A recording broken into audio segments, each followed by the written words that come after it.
My son-in-law sat down at my kitchen table, folded his hands like he was about to explain something to a child, and said, "Lorraine, we think it's time you let us take over the property management, for everyone's sake."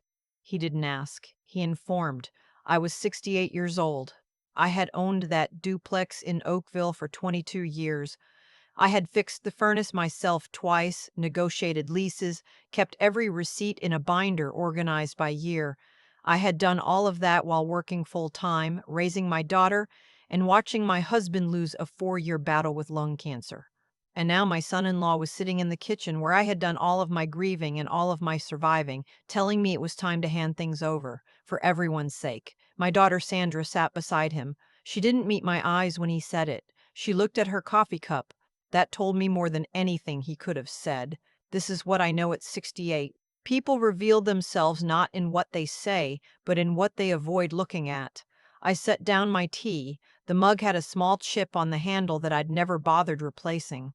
My husband bought it at a market in Prince Edward County the summer before his diagnosis. I run my thumb along that chip when I need to stay steady. I ran it then.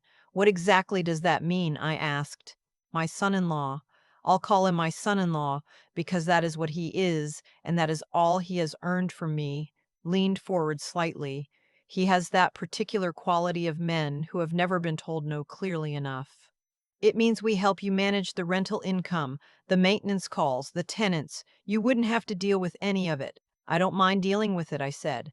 Sandra looked up briefly. "Mom, you're not getting any younger." There it was. Not concern, strategy. I had heard variations of that sentence for 2 years. Ever since the rental property had appreciated past the point where it became interesting to people other than me, the neighborhood had changed, the market had shifted. A duplex in Oakville that I had bought for $280,000 in 2003 was now worth just over $1 million. Probably more. I was not confused about why my daughter and her husband had begun showing up for Sunday dinner more frequently. I was not confused about why my son-in-law had started asking careful questions about my RRSP, my will, my plans. I was not confused at all. "I'll think about it," I said. My son-in-law smiled, the kind of smile that means he believed the hard part was finished. "That's all we're asking." They stayed another hour. Sandra talked about their renovation plans as though the duplex were already a settled matter. Her husband ate 3 of my butter tarts and referred to the lower unit as the space twice. When they finally left, I stood at the kitchen window and watched their car reverse out of the driveway. Then I walked through every room slowly. I touched the door frame of the study where I keep my filing cabinet. I stood in the hallway and looked at the framed photos my grandchildren had drawn, crayon portraits of me and my husband that Sandra had framed for Christmas 3 years ago. I thought, "You have underestimated me in the same kitchen where I taught you long division." "Hello, I'm Hope." No one gets to reassign your life while you're still living it. If someone is making decisions about your future without you in the room, something has already gone wrong. What would you do in my place? Tell me below. The next visit came 4 days later. No call. Just a car in the driveway at 11 in the morning on a Tuesday. Sandra came in first, carrying a bag from Tim Hortons, 2 coffees and a box of Timbits, which meant she was managing something.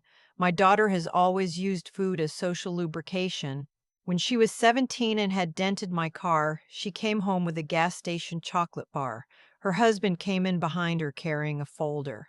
I noticed the folder immediately. He placed it on my kitchen table face down, which was meant to look casual and wasn't. "We were just passing by," Sandra said. "You don't bring a folder when you're just passing by." I poured myself a second tea and sat down. I did not offer them a seat. They sat anyway. "We've been doing some research," my son-in-law began, opening the folder. Inside were printed pages, property transfer documents, a family trust template, some printed articles about estate planning for seniors, which I found particularly thoughtful. "We spoke to a financial planner," he continued. "If you transfer the property into a family trust before the estate, you could save significant probate fees. It makes sense to do it now while things are straightforward." Straightforward. While things are straightforward. "I have a financial advisor," I said. "Right, but Elaine mentioned..." Sandra started. My advisor's name is not Elaine, I said, and I haven't spoken to you about my financial advisor at all. A pause. Sandra looked at her husband, brief and rehearsed. We just thought it would be helpful, he said, to have a conversation with someone who specializes in estate transfers. Who did you speak to? I asked. He mentioned a name. A colleague of his. Someone who owed him a favor, I would later understand. Not an independent advisor. An instrument. I closed the folder gently and slid it back across the table. I'll look at it, I said. Sandra exhaled with visible relief. She reached for a Timbit. Her husband straightened his posture. They stayed for 40 minutes. My son-in-law talked about the rental market in Halton region with the fluency of someone who had been studying it. He mentioned that the upstairs tenant's lease was expiring in 4 months. He knew that because he had asked me about it 3 months earlier and I had stupidly answered. After they left, I opened my notebook, the one I keep in the kitchen drawer for grocery lists, and I started a new page. I wrote down the date. I wrote, folder, family trust template, financial planner arranged by him, lease expiry mentioned, Sandra avoiding eye contact. I underlined the last item. Then I called my actual financial advisor. She listened to everything without interrupting. When I finished, she said, a family trust transfer is a legitimate estate tool, but the way you're describing it, someone else arranging the consultation, documents appearing at your kitchen table, that's not estate planning. That's positioning. I wrote that word down too. She gave me the name of an estate lawyer she trusted, someone in Burlington, outside my immediate circle, which mattered. That evening, Sandra called. Her voice was warm and careful, the way it gets when she's managed herself. Did you look at the folder? Not yet, I said. There's no pressure, she said, which meant there was. I know, I said. After we hung up, I sat at the table for a long time. The duplex had been my plan. My savings, my work, my retirement income. The tenants were a young couple in the upper unit and a retired schoolteacher in the lower. They paid on time, looked after things, called me when the sump pump made a noise. I had built something that worked. And now my daughter and her husband were sitting across from me with folders. I thought about my mother. She had given my brother a loan he never repaid because she didn't want conflict in the family. She died with less than she deserved, and my brother attended the funeral in a new car. I had watched that happen and promised myself something. I would not be managed. The estate lawyer, when I reached her, had a direct, unhurried voice. Her name was Renata.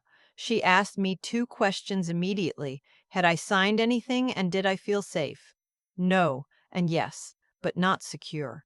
That distinction matters, she said.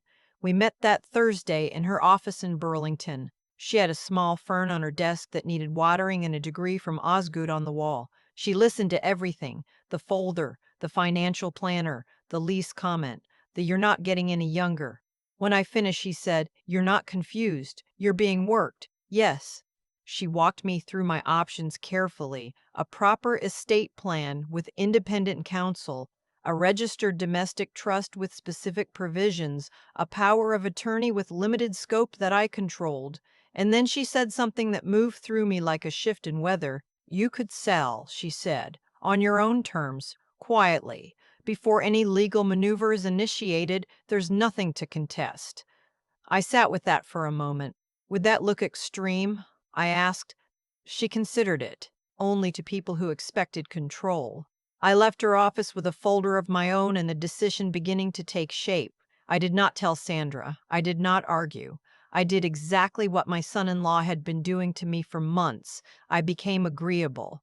When Sandra called 2 days later to ask if I had thought more about being practical, I softened my voice. I have, I said. A pause. She hadn't expected that.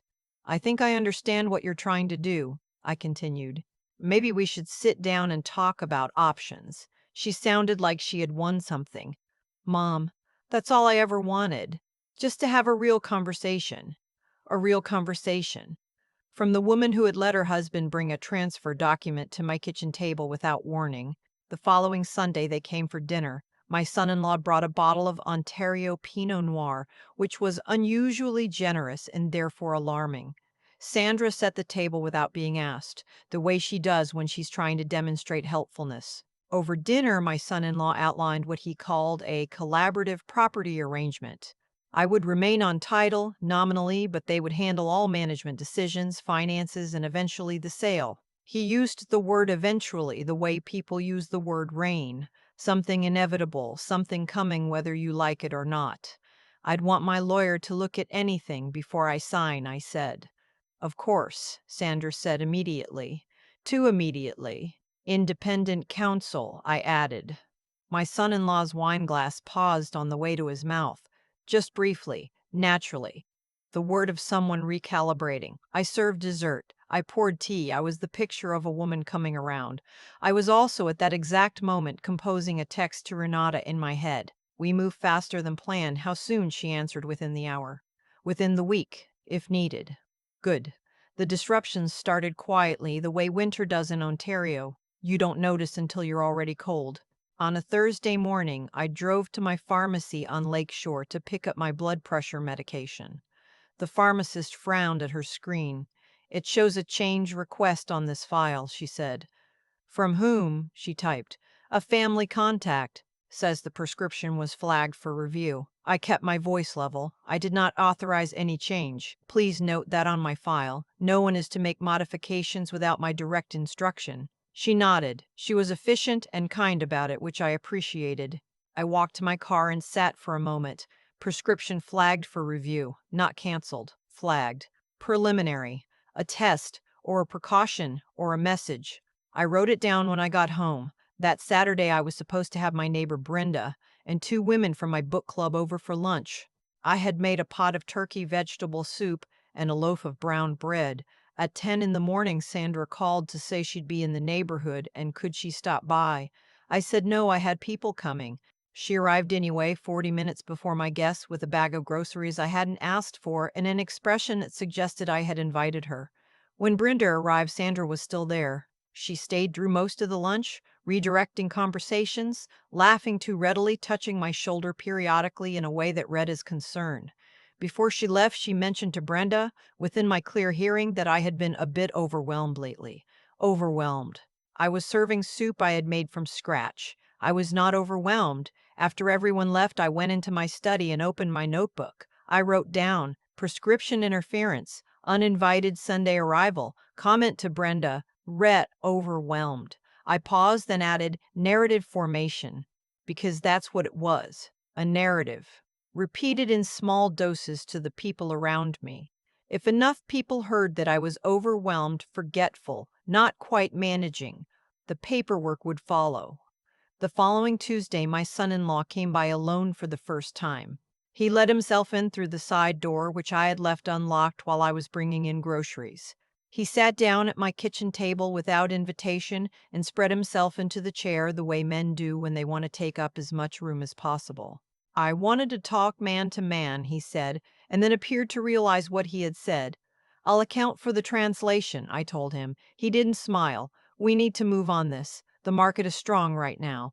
If you wait, you risk the property losing value, and then the whole thing becomes harder. Harder for whom? I asked. For everyone. I folded my hands. I've owned that property for 22 years. I understand property cycles. He leaned forward. Lorraine, Sandra is worried. She thinks you might be having some difficulty keeping track of things. I held his gaze. Which things? The property, finances, decisions. I see, I said. We'd feel better if you spoke with a doctor. There it was. The word doctor dropped like something clinical and precise. Not our doctor. A doctor. An instrument. Same as the financial planner. I had a full physical in October, I said. My physician can speak to my health. Just a cognitive assessment, he said. Routine. We can arrange it. We can arrange it. We can arrange it. As though I were a piece of furniture requiring evaluation before a move. I stood up and walked to the sink. I ran cold water over my wrists, which is something I do when I need to stay calm without showing that I need to stay calm. I'll think about it, I said. He nodded, satisfied. He had come for a concession, and he'd gotten one. What he didn't know was that I had already spoken to Renata that morning and asked her how quickly we could proceed. That evening, I drove to the duplex. I let myself in through the back, nodded to the upstairs tenant who was bringing out recycling, and stood in the lower unit's small yard for 10 minutes. The school teacher had planted window boxes with late season pansies.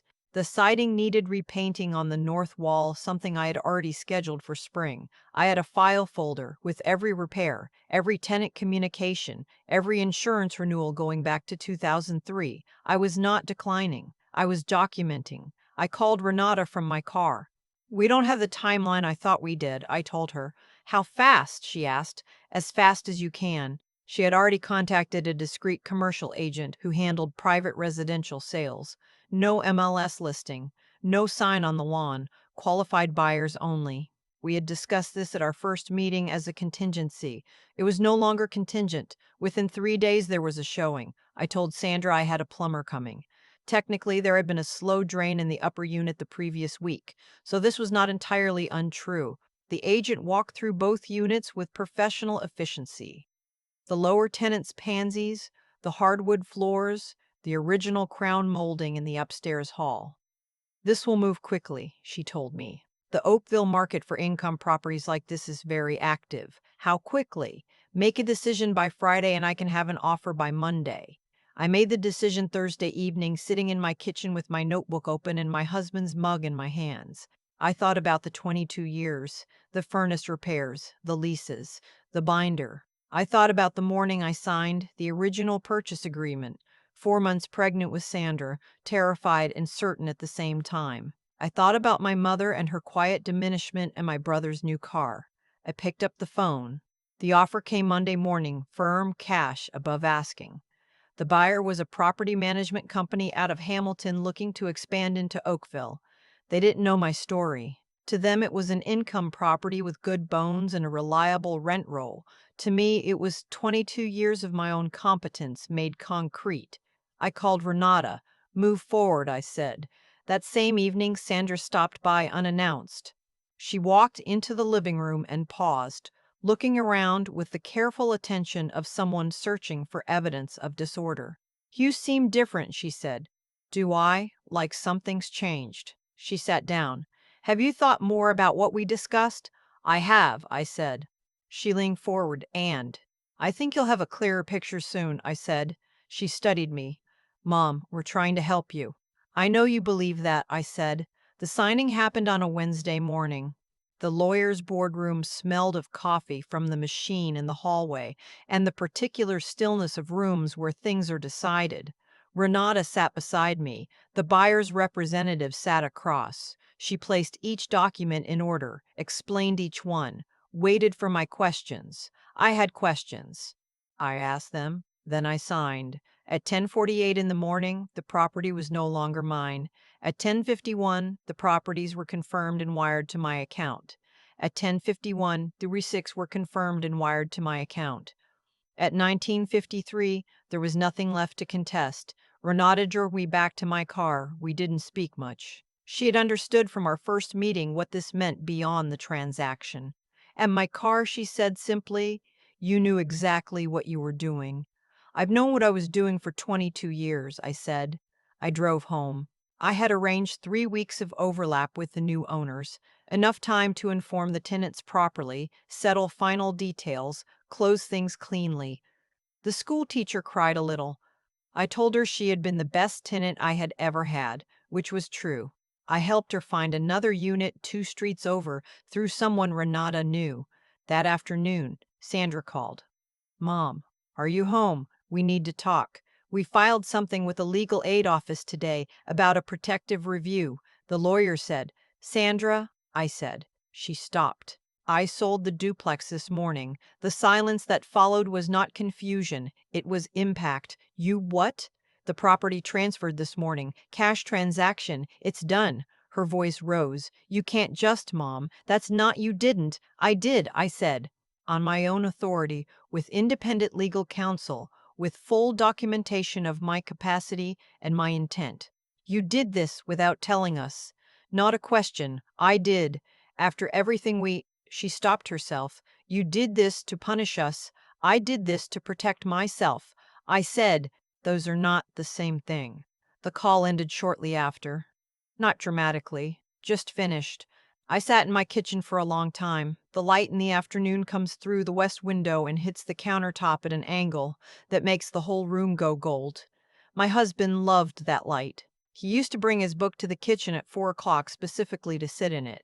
I sat in it now, alone and not alone, and more certain than I had been in months. They came 3 days later, both of them, to my front door. Sandra looked like she had not slept. My son-in-law looked like a man who had been told a plan had failed and had not yet decided who to blame. I let them in. Sandra looked around the living room as though the furniture might yield information. "Where will you go?" she asked. "Without the rental income, I have the proceeds of the sale," I said. "Invested conservatively, they generate income sufficient for my needs. My financial advisor has already reviewed the plan." "Your financial advisor," my son-in-law repeated with a flatness that said he had finally understood how long I had been working. "She's excellent," I said. Sandra sat down. "Mom, why didn't you just talk to us?" "I tried," I said. "You brought documents to my kitchen table. You arranged a financial planner without my knowledge. You flagged my prescription. You told my neighbor I was overwhelmed." She opened her mouth. "I'm not angry," I said, and I meant it. What I felt was not anger. It was distance. A quiet, clear-eyed distance. "I think you were frightened. About money, about the future, about things not working out. But fear is not permission to dismantle someone else's autonomy." My son-in-law set something on the table, a single page. "We're withdrawing the protective review request," he said stiffly. "The legal aid office said there was no grounds without a medical determination, and the asset no longer exists." The asset no longer exists. I had been referred to as an assets custodian, and now the asset was gone, which meant the conversation was over. "I see," I said. Sandra looked at her hands. "You didn't have to go this far." I went exactly as far as I needed to. They left without coffee, without reconciliation, without the thing they had been quietly, carefully working toward for 2 years. I locked the door and stood in the hallway for a moment. The crayon portraits were still on the wall. I looked at them. My granddaughter had drawn me with enormous hands, which made me smile every time. I went to the kitchen and made tea. 3 weeks later, I received a letter, handwritten on notepaper, from my son-in-law. Short: "We misjudged the situation. I take responsibility for pushing things too far. I hope at some point there's a way back." No flourish, no performance, just words. I put it in the box with my husband's watch and the last birthday card my mother ever sent me. Not forgiveness. Record. Sandra and I spoke on the phone for the first time in 11 days the following week. The conversation was careful, like walking on ice in November when you can't yet see how thick it is. "I want to understand what happened," she said. "I know you do. I didn't see it the way you saw it. I know that too." A pause. "Were you scared?" "No," I said. I was clear. She was quiet for a moment. "I thought we were helping." "I know," I said. "That's what made it complicated. We didn't resolve anything that call. We talked for 20 minutes and then said goodbye, and it was not warm, but it was honest, which is more than we'd managed in months." I'll take honest over warm. Warm is easy to perform. The rental income is gone, yes. But what it has been replaced with is simpler and, for the first time, entirely mine to manage. No one can call my tenants. No one can arrange reviews. No one can show up with a folder. My granddaughter called the following Sunday because Sandra apparently let her. "Grandma, did you sell your building?" "I did," I said. "Why?" "Because it was time," I said. She thought about this. "Did you get a lot of money?" I laughed. "She is 9 and I love her absolutely." "Enough," I said. "Mom says you're stubborn." "Stubborn," I said, "is what people call you when you don't do what they planned." She accepted this with the equanimity of a child who is not yet invested in anyone's narrative. It has been 6 weeks. I go to my book club on the first Thursday of the month. I take a pottery class on Wednesday mornings at the community center in town, which I started because I have always meant to and kept not finding the time. The instructor, a retired teacher named Gwen, tells me I have better hands for it than I think. The proceeds from the sale sit in a registered account, properly structured, generating exactly what I need.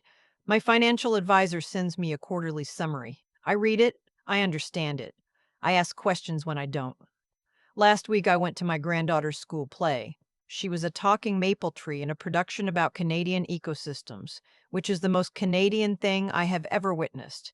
And I sat in the third row and wept a little because she was so earnest and so small and so entirely herself. Sandra sat 2 seats away. We didn't speak much. But she handed me a tissue without being asked, which is not nothing. I am 68 years old. I was not declining. I was not overwhelmed. I was not confused. I was being worked, quietly and by people who told themselves they meant well, which is almost worse than people who know they don't. I protected myself. I moved on my own timeline. I signed a document on a Wednesday morning in a boardroom in Burlington and walked out into a November day that smelled of cedar and wet leaves, and I drove home with the windows down, despite the cold, because I wanted to feel the air on my face. No one measured my property again. No one arranged my decisions. No one described me as an asset to be managed. I am still here. That at 68 is not a small thing. It is everything. If you have ever been made to feel that your age was a problem someone else needed to solve, you know what I mean when I say, the most powerful thing I ever did was nothing they expected. Share your story below if this reached you. Like, subscribe, and I'll see you in the next chapter. I think about the moment I slid that folder back across the table, and I realize now that was the turning point. Not the signing, not the sale, not the drive across the province line. It was that quiet push of paper. Because that was the moment I decided I was going to be honest about what was happening, even when the people across from me were not. What Sandra and her husband did came from somewhere real. Fear about money, about the future, about things falling apart. I understand that. I raised a daughter who worries, and some of that is my doing. But here is what I've learned, and what this whole year has pressed into me like a thumb into clay. The cause of something does not excuse the shape it takes. You can be frightened and still choose to act with integrity. You can want security for your children and still treat your mother like a person. Those two things are not in conflict. They only become conflict when you stop seeing the other person as someone with their own authority, their own judgment, their own right to decide. That is the thing I wish I could hand to Sandra plainly, the way I'd hand her a receipt. What you do to others in your fear comes back to you in the form of distance, not as punishment, just as consequence, natural and quiet and entirely earned. She wanted closeness and control at the same time, and those two things cannot share a room forever. What kept me from losing myself in all of it was not luck, it was paying attention. I noticed the folder. I noticed the prescription flag. I noticed the way she looked at her coffee cup when her husband spoke. I wrote things down. I called Renata. I moved before they expected it. None of that came from stubbornness for its own sake. It came from knowing my own situation clearly enough to act on it. That kind of clarity is something you build over time, like the equity in a property. You can't manufacture it in a crisis. You have to already have it. And then there is the part that surprised me most, the staying. After I signed, after I moved the money, after the calls and the confrontation in my living room, I stayed in the relationship.